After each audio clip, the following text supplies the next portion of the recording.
Hello. Today I want to talk about toxic existence. Um, Specifically, I want to know, are you living a toxic existence? So, what is a toxic existence? I'm going to explain. You might already know. You might be like, what the heck is she talking about? Um, it's a term that keeps popping into my head.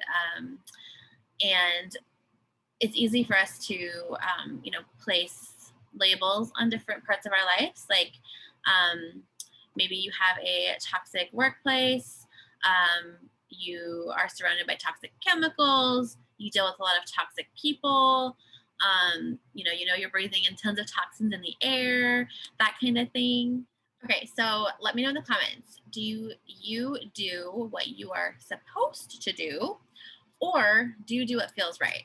So until very recently, I have always been the type to do what I was supposed to do, and I ignored what felt right. I ignored my intuition. I ignored it all. Um, so some examples of not living your truth: putting up with workplace BS. Like that was the biggest one for me.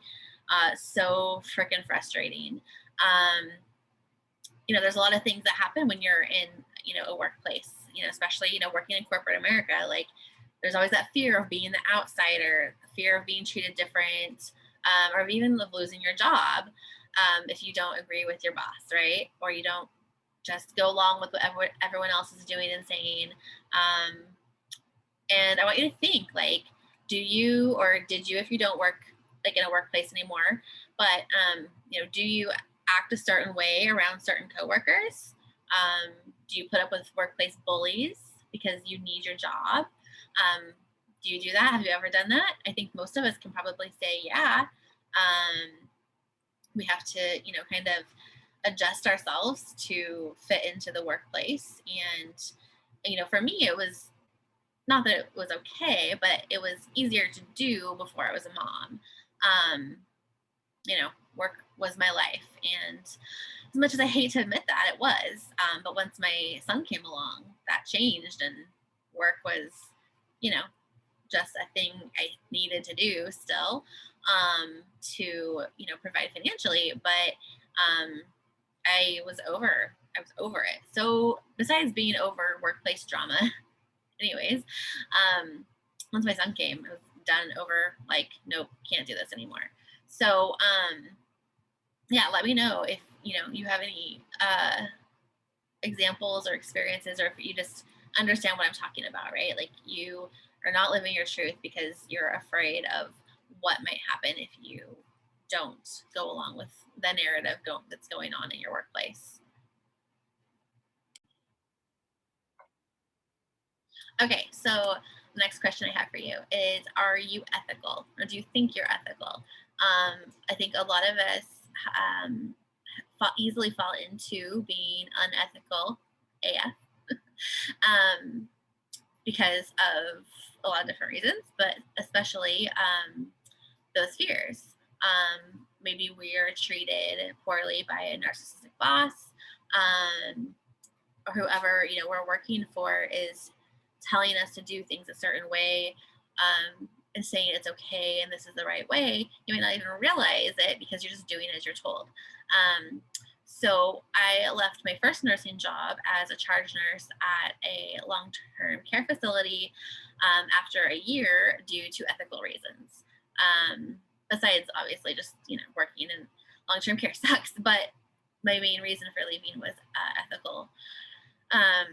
So I mainly worked on the acute and intermediate floors. So thankfully, I got to see a lot of patients recover and go home.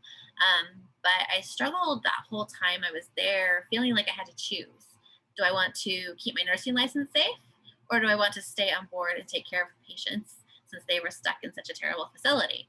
I felt like no matter what I did, I was either putting myself and my nursing license at risk, or if I left, then I felt like I was abandoning patients who needed good nurses who actually cared. So that was a really big struggle. And during that time, I trained lots of new nurses and seasoned nurses who were just new to the facility as well. And it's terrifying wondering how some people ever pass their board exams. So anyways, have you ever done something unethical? Maybe you didn't realize it at the time, but looking back, do you see it now? I really, where I saw this in my career was when I worked for a certain doctor who was doing very unethical things. And there was a lot of things that I put my foot down and wouldn't do, even when he told me to. But there was a lot of other things that I didn't at the time realize were as bad as they actually were. And a lot of that had to do with I was pregnant and, just a really stressful and miserable time in my life. And looking back, if I'm like, oh my gosh, if this happened to me now, I would absolutely know that that is not okay. So maybe you do unethical things because of fear of losing your job. Maybe you just do it because your boss tells you to and you don't know any better.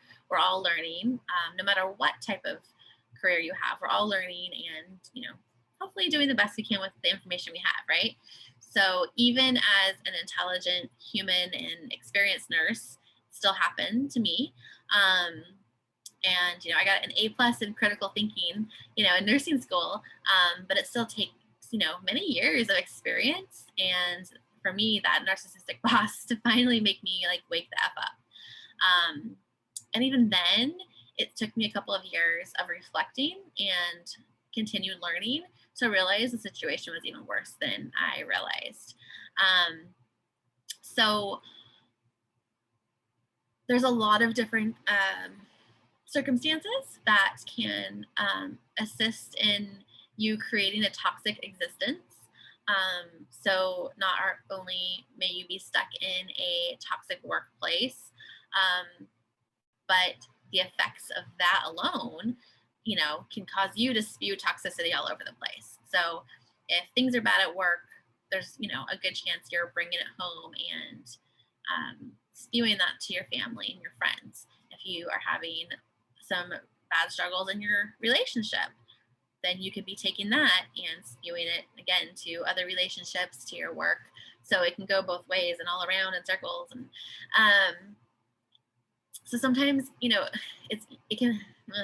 could be easier to control your physical toxic environment, right? Because you can use less toxic chemicals, right? So now I'm talking about physical, there's toxic attitudes, toxic, people around you situations. And then there's physically toxic, all of the toxic cleaners we use, toxins in our foods, toxins in the air pollution, that kind of thing. So it can take a lot of education and thought and time and money to transfer, things in your life to change those physical things, right? So you can purchase less toxic cleaners, you can eat cleaner, you can move out into the country, somewhere away from the excessive air pollution.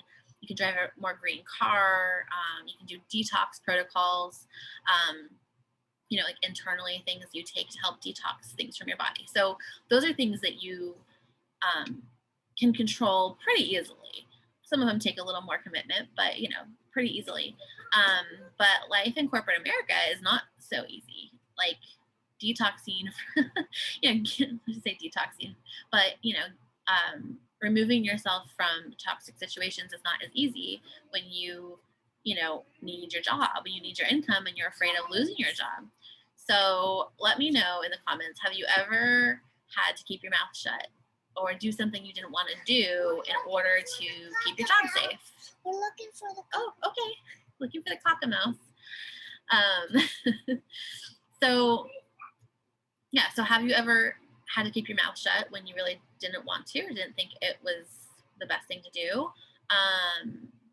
Or have you ever had to do something, cover up something, try to just ignore something because you were scared of losing your job, right? So when I was working for that really bad boss, when I was pregnant, I did speak up a lot, and he and I did not get along well because I didn't keep my mouth shut.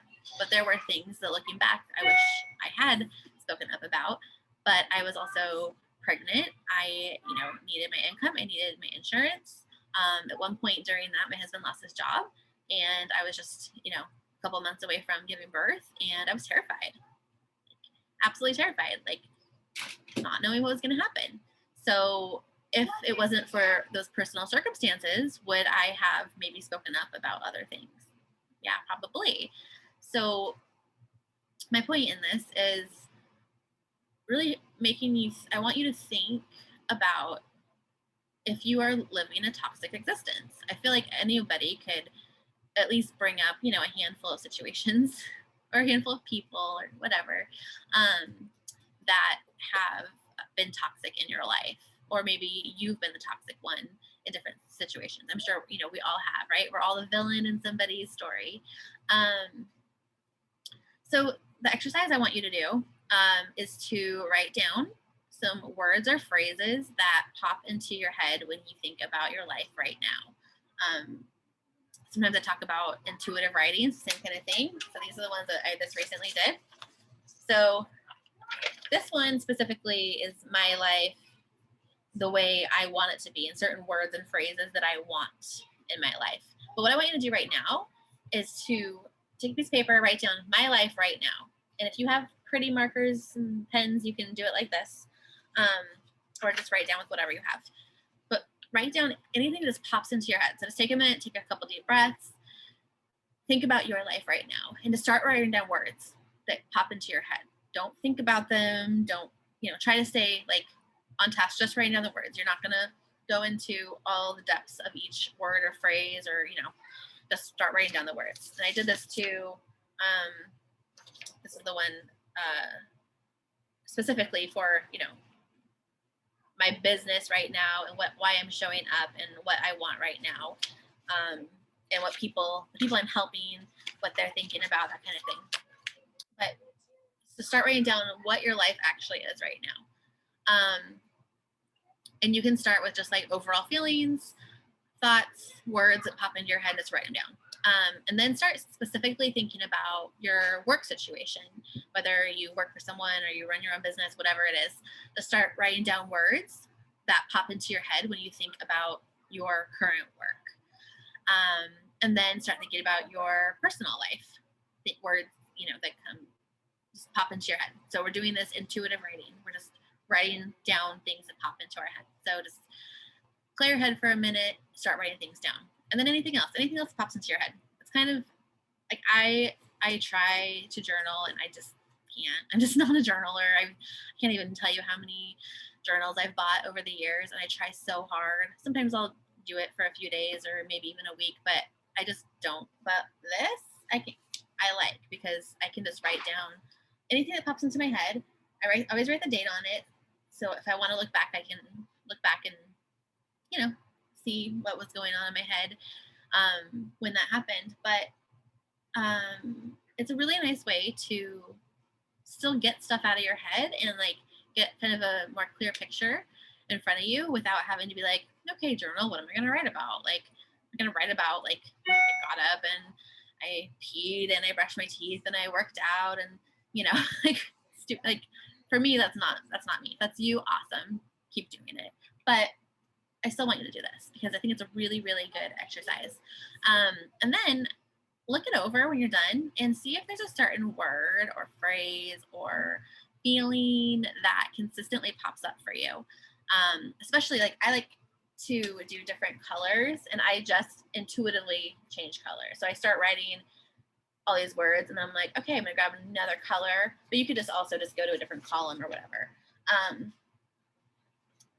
And then, just look through them and see if there's something that keeps popping up, or something that really like sucker punches you in the gut. And you're like, and then just look it over. And as you're reading through it, see what kind of feeling, like overall feeling you get. And then you can kind of see like, okay, overall, what's my overall feeling on my life right now? And then look at the, section about that you were writing down when you're thinking about your work right now. Like, what's the overall feeling? Is it really good and positive, or is it kind of negative and unhappy? And then the same with your, personal life things, relationships, family life, friendships, all the personal stuff, where you live, what you do in your free time, hobbies, like just think about all of that and just start to kind of figure out like, okay, like, am I in a good place? Is this where I want to be? Or if you're like, yeah, like things aren't great, maybe something you write down will spark something in you to help you see that, you need to start making some changes, opening yourself up to new things. So anyways, um, I think that that will help you to see if you are living a toxic existence, and start to help you figure out where it's toxic. Sometimes we don't really know. We just know, everything sucks right now. Like everything's hard. I'm unhappy, whatever it is, but you're not really sure like where the root of the issue is. And this is a really good place to start. So, anyways, I hope this is helpful. I know that I tend to blabber on about lots of different things, but I really just want to help you to move from a place of living that toxic existence to actually taking action steps to moving towards the life that you actually desire. And I'm not going to say it's easy. I'm not going to say it's going to happen overnight. It definitely will not. It's taken me, years, but it's absolutely worth it. And when I look back, you can look back, and see changes over the last few months, last year, last few years, like how drastic my life has changed from a couple of years ago to now is absolutely insane. So there's lots of little baby steps, and waking myself up to what's going on in the world, what's going on in my life, what my real desires are.